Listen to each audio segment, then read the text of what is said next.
አልহামዱሊላህ ሰላቱ ወሰላሙ ዐላ ረሱሊላህ ሰለላሁ ዐለይሂ ወሰለም። እና አላህ Subhanahu Wa Ta'ala የቀዳሚዎቹን ህዝቦች የተሰጣቸውን እድል በአግባቡ ባለመጠቀማቸው ሲዝትባቸው ተረኞቹን ደግሞ ኡመተል እስላምን ከነብዩ ጀምሮ ቀጥ ብለው በተሰጣቸው መመሪያ መጓዝ እንደሚጠበቅባቸው አጥብቆ ያስጠነቅቃል ማለት ነው። እና ወላ ተጥገው ጡግያን ኢጥራ የሚባል ነገር ጉሉው የሚባል ኢፍራጥ ተፍሪጥ የሚባል ነገር አይፈቀድም በእስላም። በቀጥተኛው መስመር ላይ ወደ ግራ ወደ ቀኝ ሳትገላመጡ ሳታጋድሉ ሰተት ባለው በእስላማዊ ጎዳና ላይ ተጓዙ። ወላ ተተጃወዙ الحدود في شيء من الاشياء በማንኛውም መልኩ አላህ የደነገገውን መመሪያ ተግባራዊ ማድረግ እንጂ መጨመር መቀነስ አስተያየት መስጠት አይጠበቅባችሁም። በመመሪያው ላይ ተጓዙ ይላል ካለ በኋላ ኢነሁ ቢማ ተዕመሉነ በሲር። ለፊተኞቹ ኡመሞች ኢነሁ ቢማ ያዕመሉነ ኸቢር ብሎ ነበር። እና ያለፉ ህዝቦች ሁሉ በሚሰሩት ነገር አላህ ጥልቅ አዋቂና የቅርብ ታዛቢ ነው ብሎ ነበር። ለኛ ደግሞ ኢነሁ ቢማ ተዕመሉነ ያ ኡመተ ሙሐመድ በሲር፣ ይህንን ኃላፊነት ተጥሎባችኋል። ከዚህ በኋላ እንደሚፈለግባችሁ በእስቲቃማ ቀጥ ብላችሁ ትጓዙ ይሆን ወይስ ደግሞ ወደ ግራ ወደ ቀኝ ትዘናበሉ ይሆን? በምትሰሩት ነገር በጥልቅ ተመልካች ነኝ የማላያችሁ አይምሰላችሁ በማለት ያስጠነቅቃል። ወላ ተርከኑ ኢለ الذين ظلموا انفسهم ወላ ተርከኑ ኢለ الذين ظلموا። ካሁን በኋላ እናንተ የአመራር ኃላፊነት ተሰጥቷችኋልና ከናንተ የተሻለ በሰሃው ላይ ስለሌለ ወደ ግፈኞቹ እንዳታጋድሉ ይላል። ከናንተ ውጭ ያሉት በሙሉ መሪ አልባ ናቸው፣ ከመስመር ውጭ ናቸው። ይሁዲ ብትለው ነስራኒ ብትለው መጁሲ ብትለው ሙሽሪክ የፈለገው ኡመመል ዓለም እስላም ከመጣ በኋላ ተክርት ውጭ ሄደዋል ሁላቸውም ማለት ነው።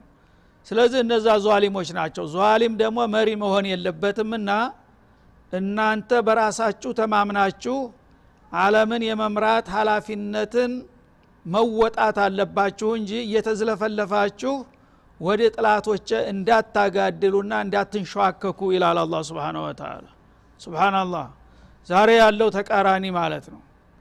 እንግዲህ ዛሬ ሙስሊሞች እንኳን መሪነን ብለው በራሳቸው ሊተማመኑ ቀርቶ ተከታይነት የሌሎቹ ጅራት መሆን እንኳን አቅቷቸው ጅራት ለመሆን ደጅ እየጠኑ ነው፣ የሚቀጥራቸው ጠፍቶ ማለት ነው፣ አሽከር ለመሆን እንኳን። ግን አላህ የሚለው ወላ ተርከኑ ኢለ الذين ظلموا፣ እናንተ ናችሁ የዓለም መሪ የኔ ተወካዮች። ስለዚህ የኔን መመሪያ ተመርኩዛችሁ ቀጥ ብላችሁ ከሄዳችሁ ለዓለም መፍትሄ የምታመጡት እናንተ ስለሆናችሁ ከአመራር ወርዳችሁ እንደገና ወደ ዛሊሞቹ ተለጣፊ እንዳትሆኑ ተጠንቀቁ። ወላ ተርከኑ ኢለ الذين ظلموا فتمسكم النار። እናንተ ኡመተል እስላም የተባላችሁት አላህ Subhanahu Wa Ta'ala በሰጣችሁ ጸጋ ላይ ቁማችሁ ቀጥ ብላችሁ ሳትዘናበሉ ወደ ግራና ወደ ቀኝ ሳታጋድሉ በቀጥተኛው መስመር ላይ በመመራት ለሌሎቹ ምሳሌና ራእይ ሆናችሁ መገኘት አለባችሁ እንጂ ወላ ተርከኑ ኢለ الذين ظلموا፣ ወደ እነዛ ራሳቸውን ወደ በደሉት ህዝቦች ማጋደል የለባችሁም፣ የነሱ ተቀጥላ ልትሆኑ አይገባችሁም ይላል። ይሄ እንደሚመጣ ስለሚያቅ ማለት ነው። መጀመሪያ አካባቢ ነብዩ ያሉ በኹለፋው ራሺዲንም ኡመተል እስላም ካሁን በኋላ የማንም ህዝብ ተከታይ ትሆናለች ተብሎ የሚያስብ አልነበረም። ግን ባልተጠበቀ ሁኔታ እንደገና ወድቀው የነበሩት ህዝቦች በባጢል ላይ ተባብረው ተነስተው የዓለም አመራር ኃላፊነት የተሰጣቸው እየታምባውዛ የጨበጡት ወድቀውና ደቀው የዟሊሞቹ ጅራትና ተቀጥላ ይሆናሉ ተብሎ ማንም አይጠብቅም ነበር። ይሄ ነገር እንደሚመጣ ስላወቀ ግን አበክሮ ተናገረ። የዟሊሞቹ ተቀጥላዎች እንዲያትሆኑ ካሁን በኋላ ዟሊሞቹን ወደ ትክክለኛው መስመር እንዲመጡ እናንተ በመሪነት መቀጠል አለባችሁ ይላል። ያንን ካደረጋችሁ ውጤቱ ምን ይሆናል? ፈተመሰኩሙ ናር ጀሃነም እናንተንም ትልፋችኋለች። ምክንያቱም እነሱ ዟሊም የሆኑት ከአላህ ፍቃድ ስለወጡ ነው። እናንተም ደግሞ ሪሳላችሁን ረስታችሁ የነሱ ተቀጥላዎችና አሽከሮች ከሆናችሁ ተያይዛችሁ አልመርኡ ማዓመን አሐብ እንደተባለው ሁሉም የጀሃነም ሲሳይ ነው የሚሆነው ሲል ያስጠነቅቃል። ወማ ለኩም ሚን ዱኒላሂ ሚን አውሊያ ይህን ጥፋት ፈጽማችሁ ከተገኛችሁ ከአላህ ሌላ ከቅጣቱ የሚታደጋችሁ ማንም ዘመድ ወዳጅ አይኖርም። ثم لا تنصرون ከዚያ በኋላ የፈለጋችሁትን ያህል ብትረባረቡ ከኔ ቅጣት ለማምለጥ አትረዱም። በገዛ ጉልበታችሁና በእውቀታችሁ ወይም ባለቆቻችሁ ከኔ ቅጣት የምትድኑ አይምሰላችሁ ሲል ያስጠነቅቃል ማለት ነው።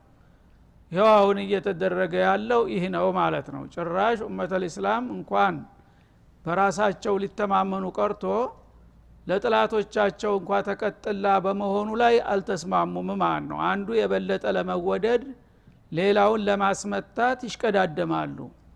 ይሄ ከሆነ ደግሞ ተያይዞ መጥፋት እንደሚሆን ገና ከ1400 ዓመታት በፊት ነበር አላህ የጠቆመውና ያስጠነቀቀው ማለት ነው። እና ከጥላቶች ጋራ ካበራችሁና በባጢል ከተባበራችሁ ፈተመሰኩሙ ናር እናንተም ከነሱ ያልተሻላችሁ ጥፋተኞች ስለሆናችሁ ለነሱ የተደገሰው ሲኦል እናንተንም ያጣቅሳችኋል፣ ትቀምሳላችሁ ከነሱ ጋር። ወማ ለኩም ሚን ዱኒላሂ ማለት ሚን ገይሪላህ ከአላህ ሌላ ያለ ኃይል ደግሞ ከዛ ቅጣት ያድነናል ለገሌ ይደርስልናል ምትሉ አትችሉም። በዱንያም ውጥንቅጣችሁ እየከፋና እየበዛ ነው የሚሄደው፣ መውጫ አታገኙም። በአኸራም ደግሞ ከሲኦል እንደማትድኑ ነው እና በምንም መልኩ የሚረዳችሁና የሚያድናችሁ አይኖርም ብሎ በማያዳግም መልኩ ጉልት አድርጎ ያስቀመጠውን አሁንም እንደገና ታለፈው ስተት በመማር ፈንታ በየቀኑና በየጊዜው እንዳዲስ የዟሊሞች ጋራ የማበርና ለነሱ የማጨብጨቡ ጉዳይ እየቀጠለ ነው ያለው። ያ ከሆነ እኔም ደግሞ ውጤቱን አሳያችኋለሁ እያለ ችግሩ የበለጠ እየተወሳሰበ የአኺራው ቀርቶ እዚህ የመኖር እድሉ እየጨለመ ነው አሁን ያለው ማለት ነው። ወይሉ ሊልዓረብ ሚን ሸሪን ቀድ እቅተረበ አሉ ረሱል አለይሂ ሰላቱ ወሰላም። እና አረቦች በጣም ያሳዝኑኛል፣ ወደፊት ተተጠነሰሰላቸው ከሚያንዣብባቸው አደጋ በምን እንደሚድኑ በጣም ያሳስበኛል አሉ። ምን ተፈጠረ? አነህሊኩ ወፊነ ሷሊሁን ያ ረሱላህ አለቻቸው ባለቤታቸው። እናንተን የመሰለ የአላህ ወዳጆች በመሐከላችን እያሉ እኛ እንጠፋለን ተብሎ ይታሰባል ሲሏቸው፣ ነዓም ኢዛ ከሱረ الخبث አሉ። የተወሰኑ ግለሰቦች ጥሩ ሰዎች ቢኖሩ ምን ፋይዳ አለው? ርኩሳኖች ተበዙ፣ የሰይጣን ጭፍራዎች ከበዙ ያው ሁሉም ተያይዞ መጥፋቱ የማይቀር ነው ብለው ነበረ ማለት ነው። ያ የተባለው ነገር አሁን ከማንኛውም ጊዜ የበለጠ ያፈጠጠ እየመጣ ነው ያለው ማለት ነው። እና አረቦች የአኺራው ጉዳይ ቀርቶ በአሁኑ ጊዜ የደረሱበት ነገር በዚች ምድር ላይ የመኖር እድላቸው በጣም እየመነመነ ነው ያለው ማለት ነው። ለምን በማንኛውም መልኩ ተጥቃት የሚወጡበትና ችግራቸውን የሚፈቱበት አቅጣጫን እየሰሩ ሳይሆን እያሰቡ እንኳን አይደሉም። እንግዳውሳ ጥላት የሚመክራቸውን ብቻ እየተቀበሉ ወላ ተርከኑ የሚለው ተረግጦ የአላህ ቃል እነሱ እናንተ ምዕራባዊም ሆነ ምስራቃዊ የአላህ ጥላቶች ኩፋሮች ፉጃሮች ናቸው። ሙስሊሙ ጠፍቶ ምድሩን መረከብ ነው እነሱ የሚፈልጉት፣ ሌላ ምንም የሚያረካቸው ነገር የለም። ግን እነሱ ይበጃቸዋል እያሉ የሚያመጡልን ሴራ ሁሉ እንደ አዲስ የማጨብጨብና የማረብረቡ ሁኔታ እየቀጠለ ነው ያለው። ይሄ ከሆነ ደግሞ እኔ የማመጣው መዘዝ ማንም አይመክትላችሁ ትጠፋላችሁ እያለ ነው አላህ Subhanahu Wa Ta'ala።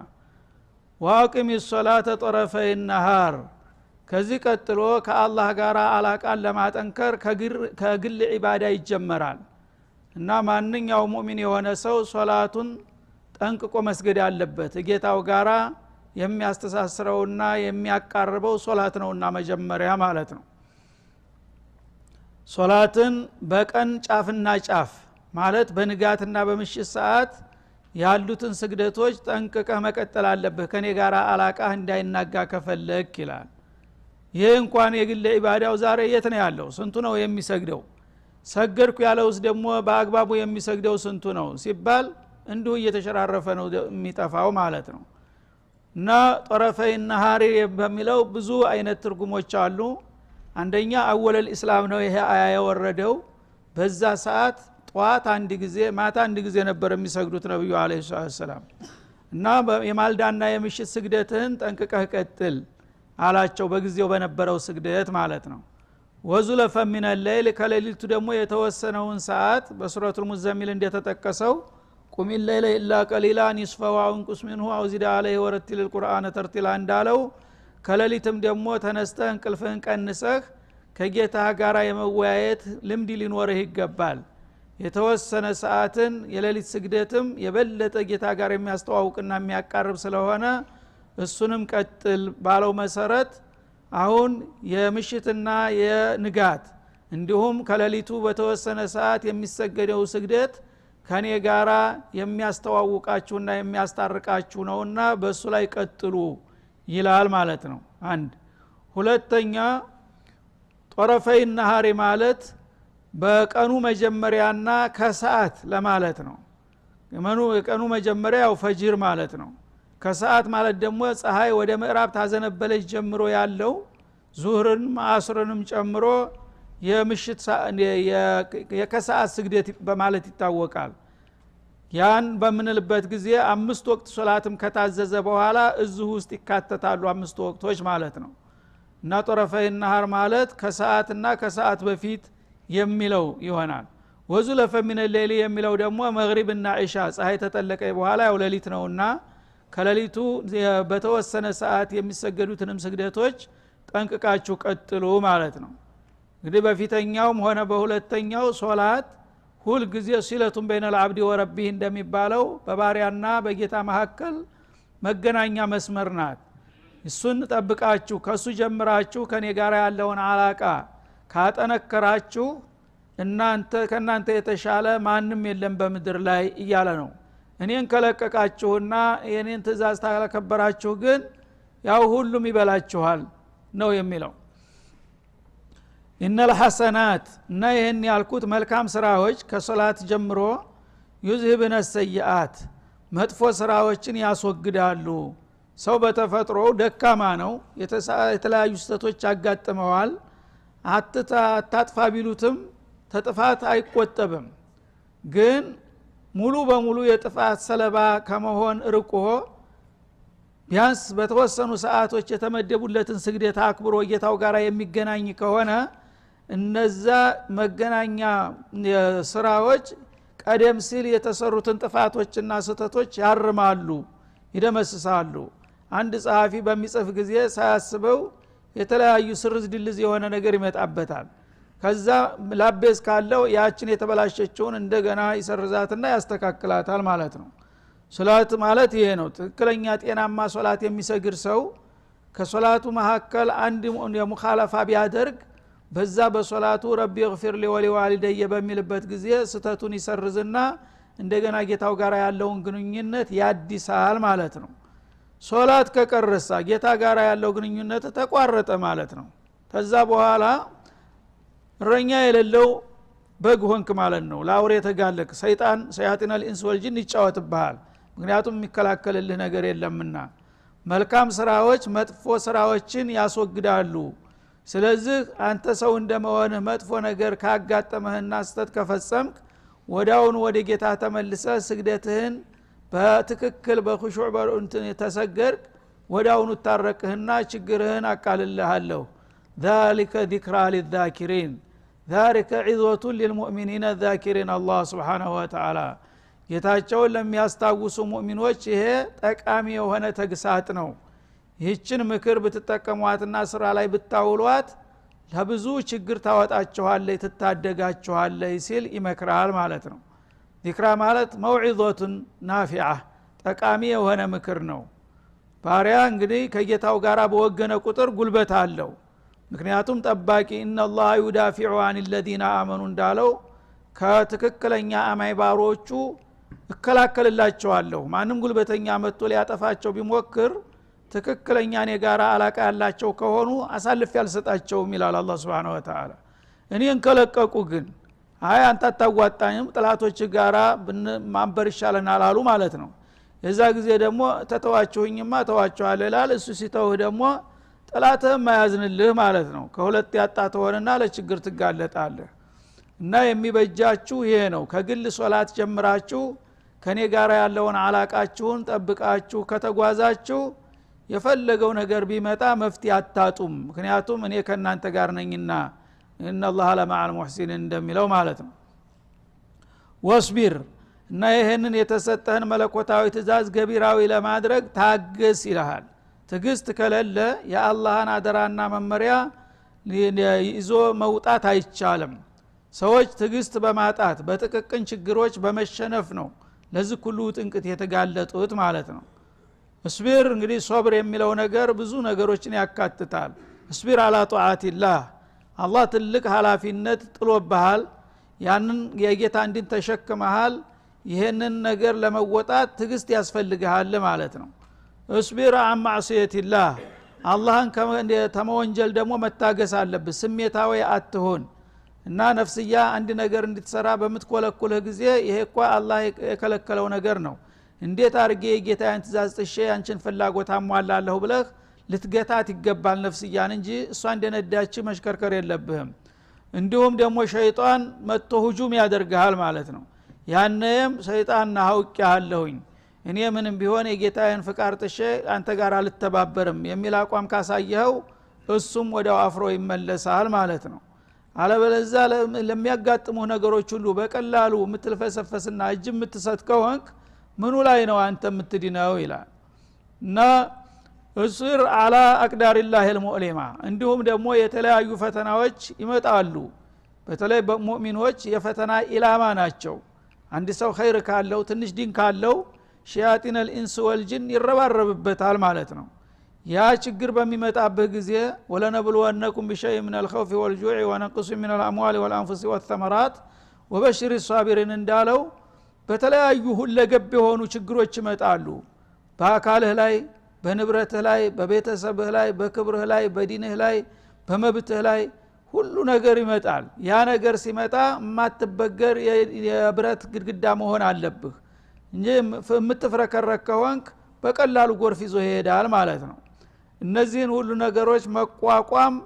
ሲኖር ነው አንድ ሰው ሙስሊም ነኝ ሊል የሚችለው ማለት ነው አሁን ግን ያለው ተጨባጭ ሁኔታ የዚህ ተቃራኒ ነው አንድም ነገር ሳንሰራ አንድም ኃላፊነት ሳንወጣ በትንሽ ባንዲ ቃል እንናቆራለን ድንጋይ ተወራውረን ፊት ተዟዙረን መሄድ ብቻ ይሄ ከሆነ ተያይዞ መጥፋት ነው እና ፈተና ካላለፍክ ታልጠነከር ራስክናችን ያላቸነፈ ሰው ሌላን ሊያቸንፍ ሊቋቋም አይችልም መጀመሪያ አንድ ሰው ጠንካራ የሚባለው ራሱን ሲያቸንፍ ነው ራሱን ያቸነፈ ሰው ሌላንም ለማቸነፍ ዝግጁ ነው አለበለዚያ ለስሜት ለፍላጎት ለጥቅቅን ነገሮች የምትንበረከክ ከሆንክ ሌላውን እንዴት ልትቋቋም ትችላለህ ነው የሚለው ስለዚህ እስቢር ታገስ ሁል ጊዜ በትግስት ፈረስ ላይ ነው ሰው ማፋዛውን ቆርጦ መሄድ የሚችለው فإن الله لا يضيع اجر المحسنين ይሄንን ካደረክ አንተ ተሙህሲኖች ትሆናለህ ተደግ አድራጊዎች ባሮቹ ማለት ነው ያ ከሆነ ደግሞ አላህ በጎ አድራጊ የሆኑትን አገልጋዮችን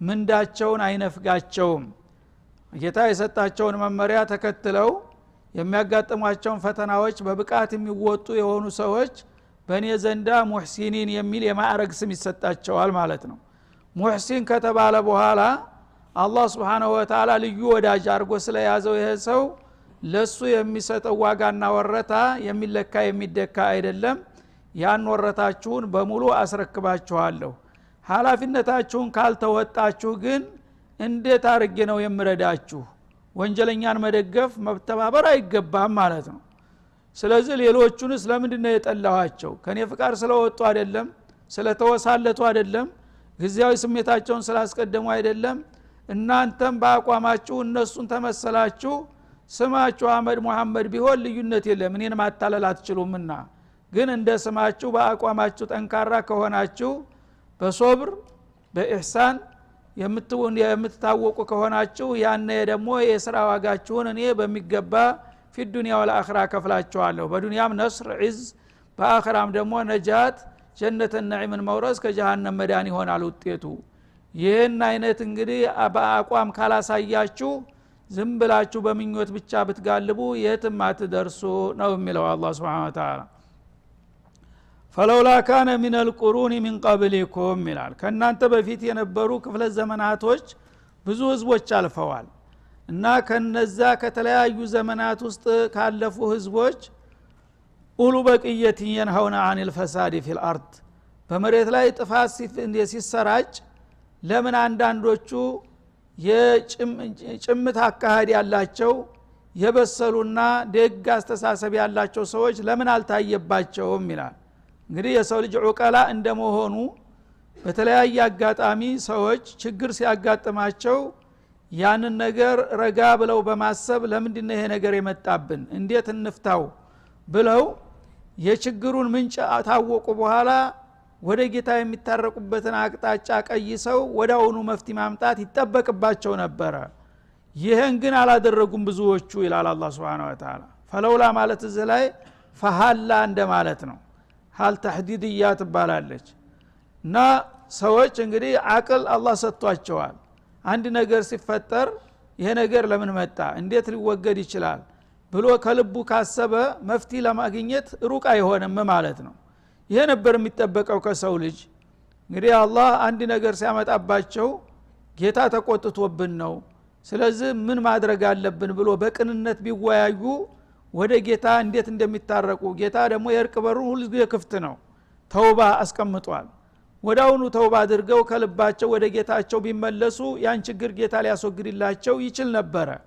ግን ሁሉ ጊዜ በትቢት ተወጥረው አንድ ነገር በሚፈጠርበት ጊዜ በገዛ ጉልበታችንና በገዛ ኃይላችን እንወጣዋለን ብለው ያልሆነ ችግር ውስጥ ይገባሉ ያነ እንግዳውማ ጥሩ እኔን ተታ አንተ በገዛ ዘዴህ የምታመልጥ ከሆነ ሞክረው ይልና እስከ መጨረሻ መቀመቂ ጨምረዋል ማለት ነው እና ኡሉ በቅየቲን ማለት የኸይር ስራ ፍርፋሬ የቀራቸው እንግዲህ ኸይሪን ባይሆኑ እንኳን ጥሩ ሰዎች እንኳን ባይባሉ ተነዛ ከብዙዎቹ አጥፊዎች መካከል ጥቂት የኸይር ቅሪት ያላቸው ሰዎች እንኳን እንዴት ጠፉ አለይሰ ሚንኩም ረጁሉ ረሺድ እንደተባለው ማለት ነው ሁሉም ሰው ተስማምቶ እንዴት መጥፎ እንክርዳድ ይሆናል ተህል መካከል እንክርዳድ ያለ ነው አይጠፋም ግን ሁሉም እንክርዳድ መሆን አለበት ይላል አላህ Subhanahu Wa Ta'ala ከነዛ ተብዙዎቹ አጥፊዎችና ወስላቶች ስሜታዊዎች መካከል የተወሰኑ ጨምት ብለው የሚያስቡ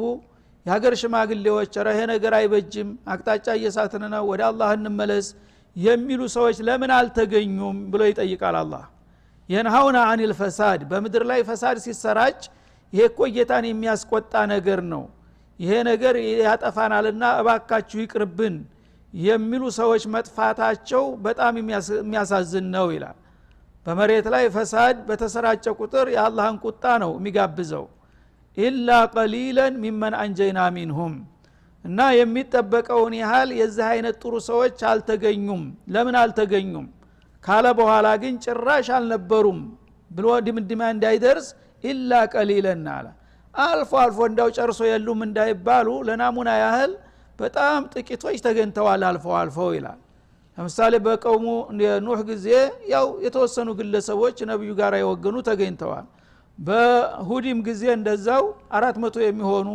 በሷሊህም ጊዜ እንደዛው ከ300 እስከ 400 የሚቀጠጉ ጥሩ ሰዎች ነበሩ ተብሏል እነዛ በቂ አይደሉም በመላእክት የሚቆጠር ህዝብ መካከል የዛ አይነት ሰው ብቻ ነው እንደመገኘት ያለበት ይላል አላህ Subhanahu Wa Ta'ala አሁን ደግሞ ትልቁ ኡመት የተባለው ኸይሩ ኡመቲን ኡኽሪጀት ለናስ የተባለለት የት ነው በቃል እንኳን አረባካችሁ እየጠፋን ነው ብሎ ሊናገር ድምጽ እየጠፋ ነው ባሁኑ ጊዜ እንግዲያውሳ የምስራቁም የምዕራቡም ሰይጣን መጥቶ እንደፈለገ እንደበግ ወደዚህ ሂዱ ይሄን አድርጉ ይሄ ተሆነ በቃ ችግራችሁ ይፈታል እኛ ጋር ተባበሩ በአላህ የበለጠ ክፈሩ ወንጀል ስሩ የሚል መግለጫ ሲመጣ ይሄ አይደለም እኛ መንገድ ያነስ ተቁላህ የሚል ሰው አሁን ሰማላችሁ የለም ሱብሃንአላህ ጸጥ ሁሉም ይሄ ምንድነው የሚያሳየው ከአላህ ቁጣና ቅጣት ይልቁንስ የነዚህ የምድር አለቃ ተብዬዎች ያጠፉኛል ነገ ይቀጠቅጡኛል ያስሩኛል ነው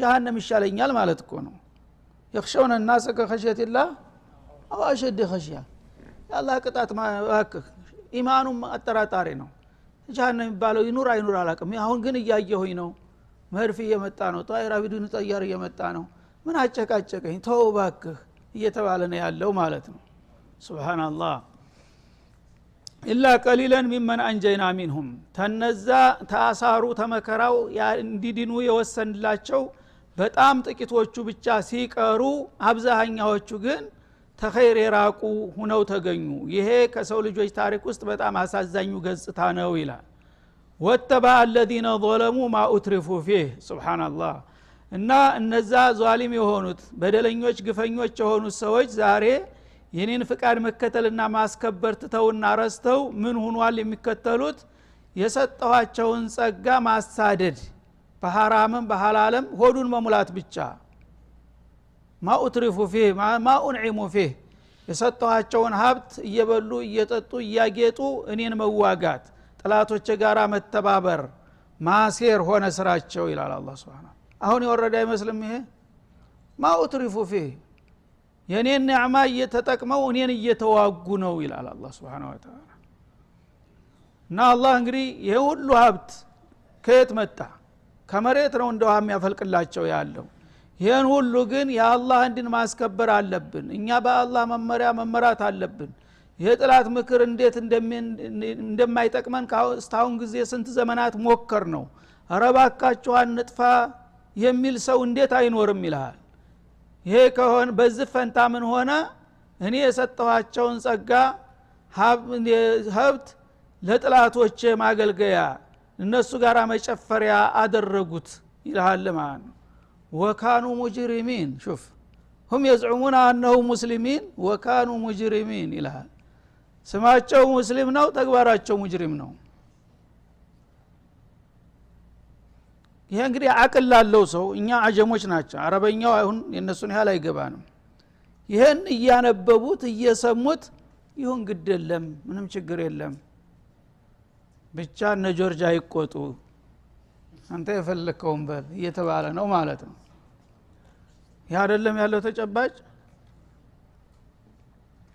ማኡትሪፉ فيه ሱብሃንአላህ እኔ ባጣቀምኳቸው በኒዕማዬ ባህር ላይ እየዋኙ ይላል እኔን ይዋጋሉ ጥላቶችን ይደግፋሉ ከነሱ ጋር ይመሳጠራሉ ወካኑ ሙጅሪሚን በዛ አቋማቸው በኔ ዘንዳ ሙስሊሚን በሚለው ፈንታ ሙጅሪሚን የሚል ስም ተሰጥቷቸዋል አበቃ የአላህ ውሳኔ እንግዲህ ወማ ካነ ረቡከ ሊዩህሊከ القرى بظلم ካሁን ቀደምም እኮ ጌታህ ማንኛውንም የከተማ ህዝብ የሚያጠፋ አልነበረም በግፍ በበደል ወአህሉሃ ሙስሊሁን ኗሪዎቹ ደጎች እስከሆኑ ድረስ ይላል ቀደም ሲልም ነቀሙ ኑህ ጠፉ ወደሙ በባአበል ተበሉ ነቀሙ አድ ነቀሙ ሷሊህ ጠፉ በንፋስ ተጠረጉ የተባሉት እኮ ደጎች ስለጠፉ ነው ይላል ሷሊሆች ቢሆኑ እነዛን ሁሉ ጌታ መች ጠርጋቸው ነበረ እና ማንኛውንም ከተማ በማንኛውም ጊዜ